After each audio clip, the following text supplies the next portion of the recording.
So we just finished up with breakfast at B. Matthews, sometimes referred to as B. Matthews Cafe, but it's also, yeah, B. Matthews Eatery. So it's either B. Matthews Cafe or B. Matthews Eatery. We I think ate at it's B. Matthews Eatery. I was just going to say that. I think it's B. Matthews Eatery. But we just finished up with breakfast there, and the reviews were it's probably one of the best breakfast locations in all of Savannah, and it did not disappoint. How was your breakfast? It's really good. I mean, it was probably one of the loveliest, charming little restaurants, don't you think, with all of the sort of original flooring and some of the original touches, you know, the brick walls and things like that. I thought it was cute. Yeah, I did too. I thought it was really good. My breakfast was very enjoyable. The reviews for this location were, 4 and 5 stars, and I did not disappoint. We like historic. We like historic buildings, and to be able to eat in one is kind of neat too. I think that's what, built in the 1870s? 1854, I think, is when the building was. That's what I think it was, but I think it was 1854. Anyways, we are off now to a private horse-drawn carriage tour of Savannah, and do a little bit of exploring here, and maybe even a little surprise for Karen.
Started off building the city in timber, but that church remained open during the entire Civil War.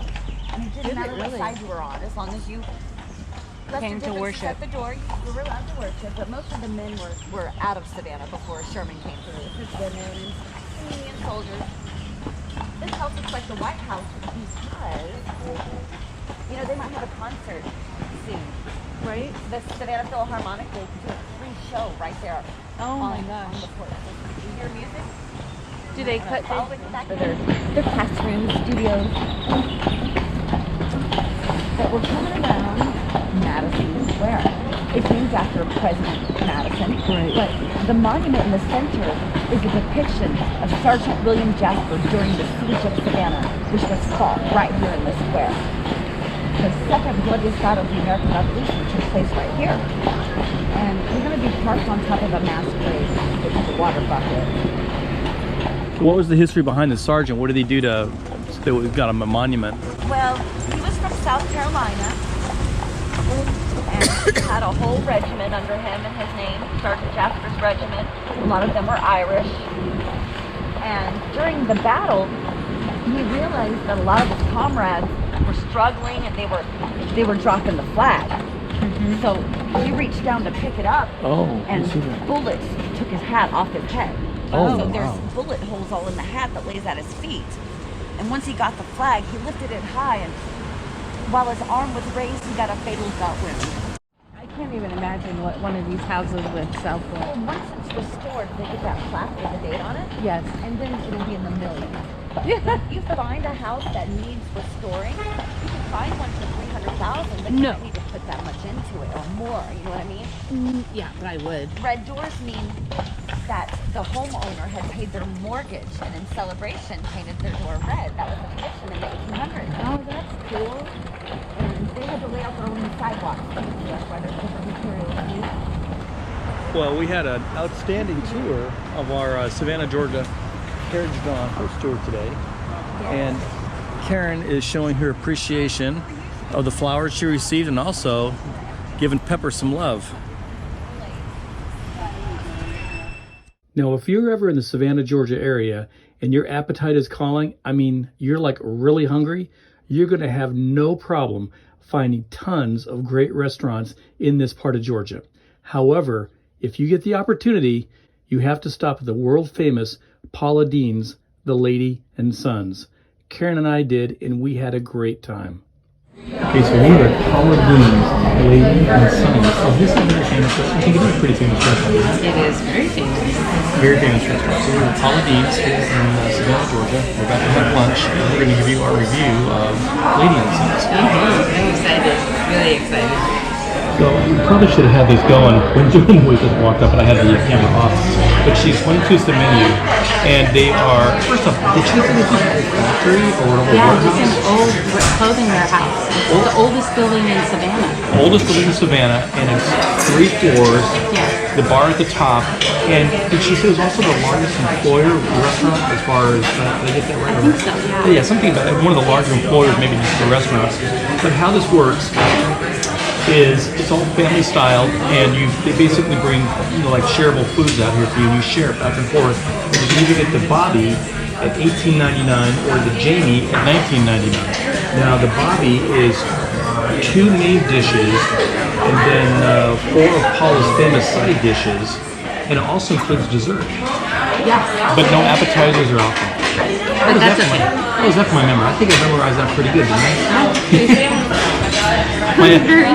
My Alzheimer's is not kicking in today. Anyway, so I think we're going to get the Bobby, and then we'll tell you exactly the dishes we're going to get. But I think we're going to get the Bobby. And could you tell us what kind of history behind this building? You said The building, it was a manufacturing company built out turn of the century. It was kind of time it was a Sears Roebuck. It was one of the oldest buildings here. There's 3 levels of dining that seat 100 on each floor. The second floor is the kitchen. They say it's haunted, but I think every building that's in Savannah is just hearsay. A lot of the buildings they say that about, but Paula's had her business house in here a long time. In the early days of business, she only had this floor open. So don't be shy to go upstairs. Yeah, have you seen anything unusual, like haunted spirits or anything here yourself? Yes. Outside of this restaurant, around the room, like uptown, there's been times when you could see ghosts, like at periods of time. We're the most haunted city in the world outside of Transylvania. That's what I've heard. Yeah. All right, good. Well, that would be like, should I just name it George? There's, when you get to go on one of the ghost tours, you should do that because they'll give you more insight on all that. All right, so we're gonna do the Bobby. The Bobby. Look at these. Is that butter? Karen thinks these are corn fritters. I think. I'm grabbing I don't know. it with Try my one. fingers.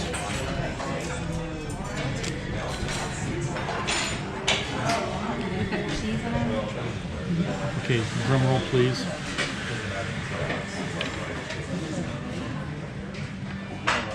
Oh my gosh. Now I know why I only give you 2, because these can be incredibly addictive.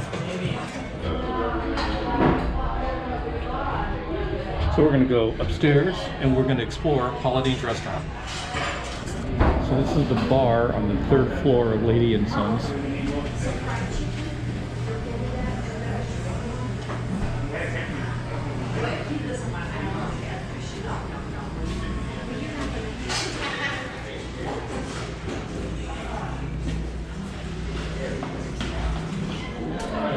Hi Karen. So, there's 3 floors. The 2nd floor is the restaurant, but you obviously, the 2nd floor is the kitchen, but you obviously can't go in there. So I hit the number 2, does not work. We'll let you go to the 2nd floor, which is the kitchen. 3rd floor is a dining area. It's a medium-sized bar. It's not the biggest bar, but it's definitely got all the accompaniments you need to make a mint julep. So this is my first mint julep I've ever had in my life. It's made with Savannah bourbon. Savannah bourbon. And as Dr. Leonard McCoy would say from Star Trek, nothing like a good old-fashioned mint julep. Hey, Jim boy, y'all ever have a real cold Georgia style nut julep hunt? Oh, I need to know. When you run tests, blood samples, anything at all to give us a lead on what these things are, how to counteract them. Did he say that? I don't know if he's ever said that. Can you question me on my television trivia? No, I just don't remember everything's name. I'm gonna have an insert about him in that. Oh my god, I should have just announced it. Actually, looks really good. You know what it tastes like? It tastes like a mojito because it's mint. But it's actually very good. I like mojitos. You want a little sip? No, thank you. You sure? On camera, no sip, huh? So we've got our cream corn, candied yams, broccoli casserole, meatloaf, roasted chicken, buttered rice. Kind of like what's Tim Tracker's wife's name? Jen. Jen Tracker. So, Karen, go ahead and give us a review. What did you think of your meal? You know, I have been wanting to come to Paula Deen's restaurant for a long time. I know she had a bit of controversy at some point in her career, but I always found that her food was so comforting and so applicable to a working mom with kids. Her weeknight suppers, her dinners, they were easy to do. So I've loved her for a couple decades now. I loved everything in our meal. The roasted chicken, personally, I think if you do a good roasted chicken, then you know what you're doing. Because roasted chicken can come out dry. It's a very simple dish, but it can come out dry. And her roasted chicken was not spicy, it was flavorful, and it was tender, and it was juicy, and it was just right. It wasn't too salty. So I guess, and the server confirmed that she does brine her chicken, but it wasn't salty. So and sometimes when you brine it, you can oversalt your brine. All of the side dishes were amazing. I think your favorite, was the cream corn. It feels like there's almost a pudding consistency to it, but the corn is really sweet and it's just tender. So everything on here was just amazing. Meatloaf was, excuse me, allergies. Southerners and their allergies. Anyway, the meatloaf was very tender yet sort of compact. You know, the meat binders were very well done. I don't normally eat my meatloaf with a red sauce, but it was very good.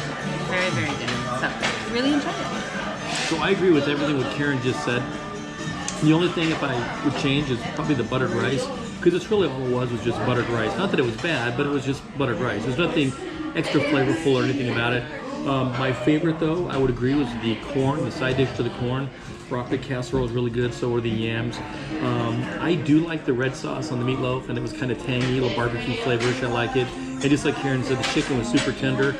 And also, we briefly talked about this. This is probably more economical when you're coming into a location like this, because we have plenty of food here, It was only about, I think, in fact, it was actually $18.99. $18.99 per person, and we've got plenty of food left over, and we still got dessert coming. So value-wise, this was absolutely the way to go. And then the drink, of course, it's like a mojito, but I really like it. So I would definitely get another mint julep. This is a peach mint julep, but I would get that again, absolutely. And then in a little bit, we're going to try some dessert. We're going to see how that is. So on top of this amazing lunch that we've had, our waitress told us that it's actually all you can eat. At one point we were eating, and we were really going to town on the roasted chicken. And she asked us if we wanted some more roasted chicken. So I asked her, "This is all you can eat?" And she said, "It's all you can eat. The entrees, we get all the meatloaf, all the chicken we want." What an amazing value! So all of the, that's what I was saying. It's an amazing value. It's all refills on drinks and on food. Yeah. Wow. Yeah. So again, if you're looking for a really fabulous meal and you're looking to do it economically, especially with a large group of people, this is the place to come to. Okay, so the banana pudding, excellent. The butter cake, very, very good. I like the banana pudding a little bit more than the butter cake, but the butter cake is very, very good. Overall, the entire meal was exceptional. The only thing I thought was just a little bland was the rice. But other than that, everything was just amazing. And what's super amazing is the value. For $18.99 per person, all you can eat, this is where you want to come. We are continuing on with our tour of the Savannah, Georgia area, and today we are on the Georgia Queen paddle boat, where Karen and I are going to take an hour-and-a-half long paddle boat tour of the harbor here in Savannah. One thing of note, though, just to keep in mind, despite the fact that you may get here in time and even plenty of time to get on whatever tour it might be, whether it's a ghost tour, because a lot of the ghost tours leave from here also, paddle boat tour, whatever it might be, just make sure that you have a lot of time built in to find parking. There's not a lot of good parking down here, very few parking garages or things like that. So just make sure when you go on these tours, you've got a lot of time set aside to find parking.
This is a power plant that was in existence up to, I think, 2005, and they repurposed it into shopping. There were some military tactical reasons for doing that. The city was founded. I'm not really sure, but it's a great way to repurpose industrial-like buildings. Yeah, they look like they left the exterior kind of the same as much as they could, and then you could tell all the people down here. It's really quite, an attraction for, for consumers and tourists and things like that. Really, really nice. That's actually a JW Marriott right there. Georgia to the Carolinas. Let's just say it, human shields. And these are all hotels and stuff down here. Very, very nice. This paper's going to come off the